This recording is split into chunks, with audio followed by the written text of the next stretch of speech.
یو ورځ باچا سلامت خپل نوکر ته وویل ولاړ شه ماله لس دلګان راوله. نوکر چې لاړ نو هغه وله اقبال وزیر راوسته. باچا سلامت غوسه شو. نوکر ته وویل باچا سلامت چې دی یو اقبال وزیر د لسو دلګانو کار ونه که نو بیا زه جرمانه په سر سترګو باندې. دا اقبال وزیر دا د وزیرو په لمن باندې تور داغ دی.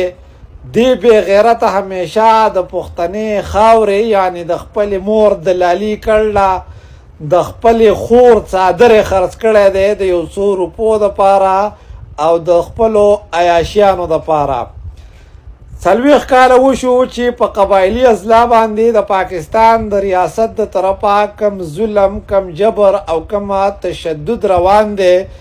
دی دلا بې غیرته چرته یوه ورځ د پارلیمنت په فلور باندې دا خبره ونه کړه چې په پښتونخوا کې دی امن راشي. خو دی بې غیرته همیشه د خپلې مور دلالي کړله، د خپلې خور دلالي کړله او د پښتنې خاورې دلالي کړله. همیشه د پښتون قام په زخمونو باندې مالګې دوړول دي. بې غیرته د دې نه چې د کولیام خپله ښځه چلولې، خپله خور د چلولې، خپله مور د چلولې، خو چې کم از کم د دې پښتنو په زخمونو د مالګې نه دوړولې.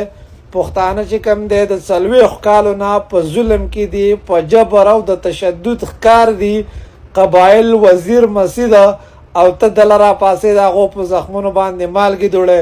شرمېدلیا د دې نه کولیام ښځې چلوه راوځه، دا تنه باندې د اندوي مسلمانېږي بې غیرته او په تا کې څه شرم، څه غیرت، څه پښتو، څه حیا په تا کې سره شته نه. یو دا ډله دی او یو هغه شاهد افریدي بړوا دی.